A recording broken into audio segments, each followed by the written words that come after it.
It starts in school. You're just a little different from the others.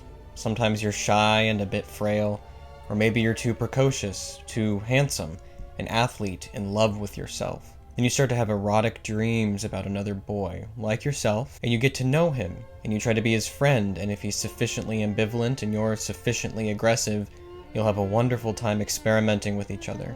And so it begins. There is almost always the same beginning, not being like the others.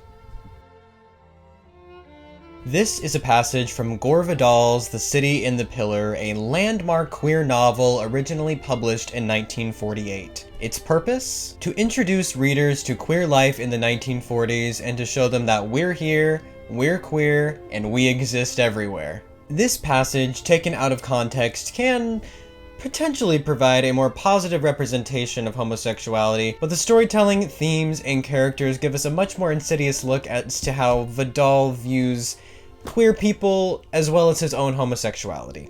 And I am not here to say book bad, I'm more here to say that book exists. And boy does it exist! I have talked about The City and the Pillar before on this channel, mostly in a negative context, and don't worry, that won't completely disappear. But we're going to be giving it a much more nuanced take today as I try to exactly pin down why I think The City and the Pillar is not the best when it comes to its queer representation. I do believe that this book is important, but it is just very, very flawed. This introduction will also serve as a trigger content warning for the remainder of the video, as there will be discussions of sexual violence as well as homophobic slurs.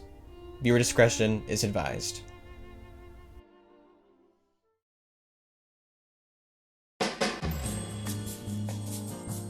I don't think any analysis of The City and the Pillar can be quite complete without going back in time and seeing how queer representation was in the media in the 1940s. Before the book's publication, it could definitely be argued that queer people's representation in books and films was homogenous, campy, and relatively unassuming.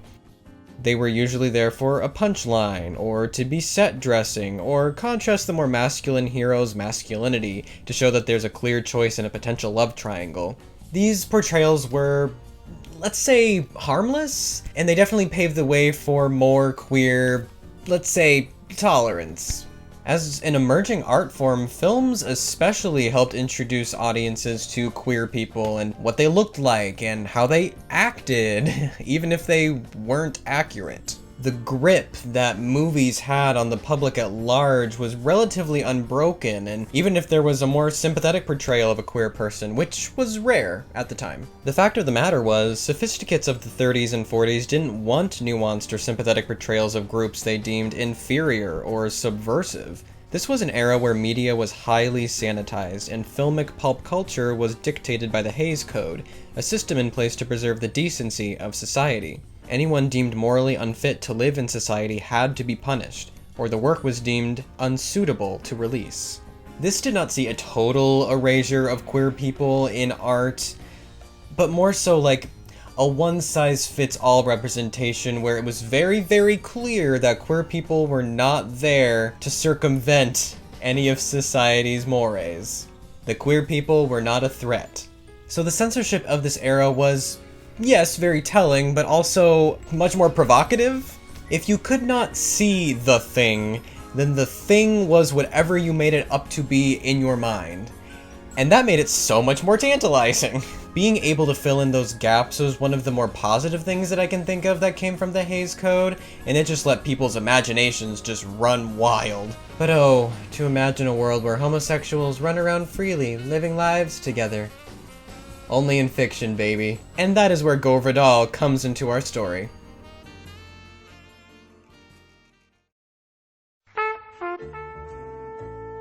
The irony of censorship creating more tantalizing images in fiction was not totally lost on Vidal. The City and the Pillar practically opens with a male-on-male sex scene that is consensual and described quite beautifully. Vidal really gets after the lust of the main character and how his feelings and hope for reciprocation cloud his judgment, even going so far as to hope for some kind of longevity in their relationship that's beyond platonic. The main character in The City and the Pillar is Jim, and Jim is an all-American boy who has a very close relationship with his friend Bob. And it is my interpretation that Jim is a stand-in for Vidal himself, and that would make the story semi-autobiographical, but again, take that with a grain of salt because that's all hearsay and merely my opinion. Jim does not really appear on the outside what a lot of people would assume queer people would look like. He's very unassuming, and many of the characters point this out to him, constantly admiring him for his lack of effeminacy. I hate those others, those lousy queens. Sean lifted one shoulder and gave a curiously feminine shake to his body, mocking in a single gesture the entire legion. They're okay, some of them. I'm not talking about them as people, said Shaw. I don't even think I've known anyone like you. Somebody so natural and, well, unscheming. This is one example of the secondary character's admiration of Jim's perceived vanilla persona. In essence, Vidal is positing that Jim is much more desirable and therefore a better queer, because he does not portray himself like one of those campy queens who give all the rest of the other queers a bad name. We'll come back to that. Vidal himself also really never gives off an aura of flamboyance, which perhaps is very telling in his preference for other queer people and how he writes them. In an interview done on the South Bank show, Vidal describes the shocking and influential things his forebears did. Did you realize that all hell was going to break loose? Oh, yes. My family had raised all hell for several generations. My great-grandfather founded the Party of the People. It was around 1880, 1890. And then his son, my grandfather, in a moment of madness, founded something called the state of Oklahoma. Vidal rationalized that if they did it, I can do it too. In this way, he wasn't flashy per se, but didn't keep his head down. He was an author, so wise, an artist, so troubled, and not a silly one that lisped or spoke in a transatlantic accent to appear more metropolitan. Vidal was not without criticism when the book was released. It was, by many accounts, going to be the novel that sunk his career. By only his third published work, he was controversial, yet he remains in the public consciousness. Obviously, this portrayal of queerness in The City and the Pillar was not enough to ruin his career, and in fact has permeated the public consciousness since its publication. Vidal was even told by a publisher at E.P. Dutton that he will never be forgiven for this book. 20 years down the line, he will never be forgiven for this book. But even now, the conversation and the controversy surrounding The City and the Pillar has outlived that 20-year benchmark from that nameless editor. But the conversation today looks a little different. So what happened?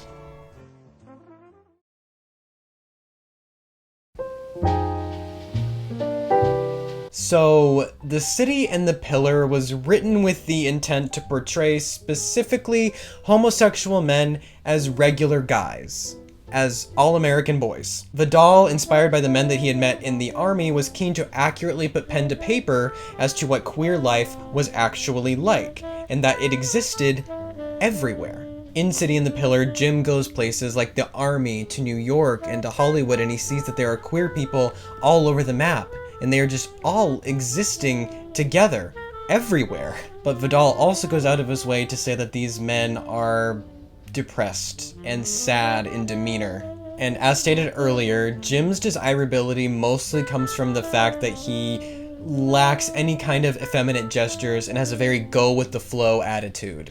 He has pretty much become a beatnik in the story, never staying for too long in any one place and not committing himself to any one person. Of course, he's also involved in lover spats and other hallmarks of a coming-of-age story, but Jim spends an awfully long amount of time congratulating himself on not being like other gays. He's not like other gays! He's a straight gay! After being discharged from the army, Jim stays with a man in New York who introduces him to the underground gay scene there, where masculine, rather tense men appealed to him, who disliked the other sort he met through Shaw. Yet he learned a great deal from those bold homosexuals. Like jazz musicians and dope addicts, they spoke in code. The words fairy and pansy were considered to be in bad taste. They preferred to say that a man was gay, while someone quite effeminate was a queen. Jim is attracted to men who act like men, not men who act like women. Men who, like himself, present as heteronormative and you would not be able to distinguish as gay unless forced into a queer sexual situation.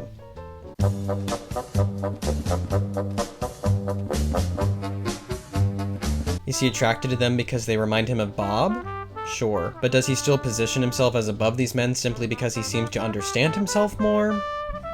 Yes. Jim is infuriating because he doesn't really learn anything and doesn't change throughout the course of the story. His main goal is to reunite with Bob, which grows more and more impossible the older he gets. He meets men who remind him of Bob, but he turns each one away because they are so willing to be with him. Bob is not, which puts him as a prize to be won instead of a partner who wants him.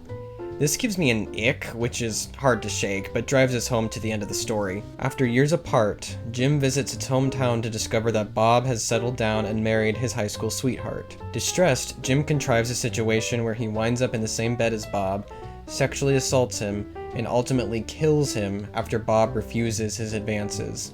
In a revised edition, Jim instead rapes Bob and leaves him to deal with the psychological trauma he inflicted. These events and traits don't paint a flattering picture of Jim, who doesn't even reflect on his own actions in any meaningful way. Now that he's been able to be with Bob, he can all of a sudden move on? So, not only does Vidal give us this vision of a queer man who is obsessed with a straight person who will never love him back, but the same character views himself as superior to his fellow queer men because he doesn't present as effeminate. And somehow, Jim is able to walk away. Incredible.